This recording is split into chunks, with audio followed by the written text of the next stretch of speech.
Hey everyone, welcome to another episode of Qrow's Corner, the show for a quick review of this week's episode of RWBY, and as always, there will be spoilers. And today we're talking about episode 4.9, Two Steps Forward, Two Steps Back, which was released on January 7th, 2017. It has certainly been an interesting week in the RWBY fandom world after last week, and luckily they answered the most critical question about Qrow, for now at least. But first, we return to Yang and Taiyang, who are training in Patch, and also Zvi is there. Yang is starting to get used to her new arm and regain her confidence as a huntress. But as they're training, her father brings up what we've all been thinking. She is stubborn, and she is reckless with her form. Given her semblance, she's willing to take great amounts of damage to use it. But Taiyang rightly points out that using her semblance too much makes her vulnerable.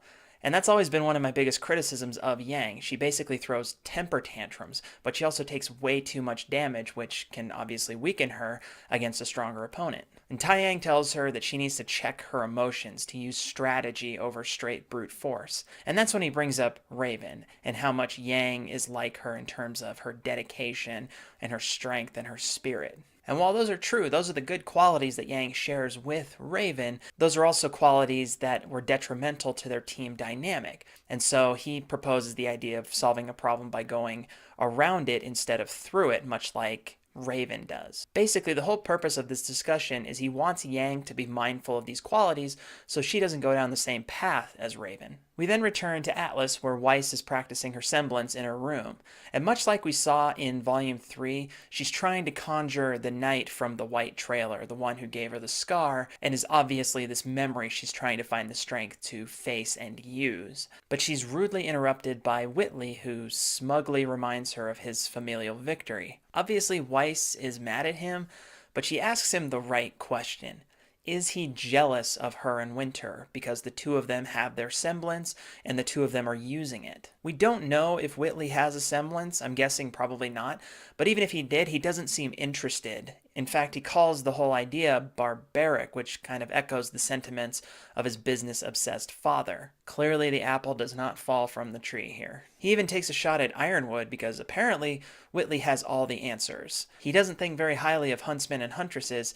He thinks an army can do that, but obviously if you listen to the Taiyang approach, that might not be the best solution either. Just look at what happened in Vale. Weiss uses this frustrating encounter to channel her energy into conjuring that knight. And you have got to love her sense of purpose right now. Weiss is definitely one that has this focus and this sense of purpose. She isn't backing down, and luckily she has at least one ally in the house in Klein. And then back in Menagerie, Blake and Sun are in pursuit of the chameleon White Fang spy, who we find out her name is Ilya. And whatever her reason is, she isn't there to hurt Blake. There's very clearly a past between these two. We don't get much explanation on that front, only that she tells Blake that she shouldn't have come back. And since she's wearing the White Fang mask, it's most likely that she is associated with the more radical side of the White Fang, with Adam. During their fight, Sun uses his semblance to subdue Ilya, but in the process he drains himself of his aura likely, and in doing so, Ilya wounds him. And this poses an interesting theory.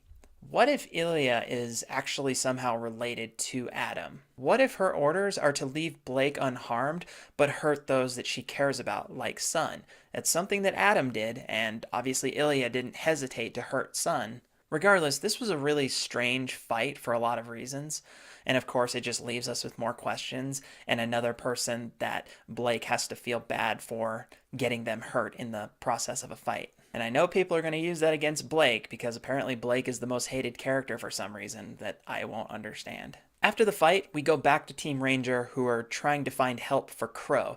Yes, at the moment, he is still alive. In his delirium, though, he says, "Tai, she's not coming." We're not sure to whom this refers. Perhaps Summer, possibly Raven, but it's interesting that he's mentioning it to Tai in his delirium. Tai being Taiyang, of course. And that's when Ranger comes to a crossroads, and here we get a little bit more mystery from Ren. One of the towns on the sign is called Qrow, and it's X'd out. And Ren ominously tells them that this town was destroyed. And again, we wonder if this is related to his parents' death. Is this where they actually died? Previously, I thought that maybe Oniyuri is where they died, but it's also likely that they tried to help build Oniyuri, and when it came under attack, they fled and ultimately were killed later in Qrow. Given Ren's reactions, it's very possible. But Nora is important as well because she seems to confirm this based on her reaction to seeing the name as well. When she sees the name on the sign, she has kind of the same fearful reaction that we see from Ren. RWBY sees this as a better option because the other path is through the mountains, and Jean suggests that Qrow would die if they ended up taking the path through the mountains. After some heated and curious, mysterious debate, the team decides to split up and take both paths. Ultimately, though, it's Nora who makes the decision, again showing that she knows what Ren is hiding and she's trying to protect him. But it is absolutely worrisome for the team to split, but Ren is forcing this decision in a sense. And of course, Jean, being who he is pessimistic about this. I do kind of miss the innocent Jean, the pre-Pyrrha death Jean. As RWBY and Jean head for Qrow, we see the symbol on the ground from before when they visited the village that had been attacked by the bandits. I am still of the opinion that this is a symbol for the bandit group, and that group is actually Raven's clan. That's my theory, at least. Overall, this was a much more diverse episode than we've seen in quite a few weeks, which is refreshing in itself. And while there weren't many answers, we're hopefully moving toward at least one big season-ending fight. But one thing this episode did is it really planted that seed that I want to really know more about Ren's story. We've had about 9 hours since the beginning of RWBY, so in order for them to focus on each of the many main characters they have, they would have to devote a lot more time to them than we've been given. But they keep showing how intriguing Ren's backstory is and not giving us anything, so hopefully we'll get some more of that very soon. But at this point, with 3 episodes to go, I wouldn't expect any kind of resolution in this volume. The world is only getting larger and they're just adding more and more loose ends. Let me know your thoughts on this episode. Was there anything I missed? Was there anything that you liked or didn't like? And please don't tell me just how much you hate Blake, because I already hear that every day from the fandom. And that does it for this episode of Qrow's Corner, and I'll see you after the next episode. Bye-bye.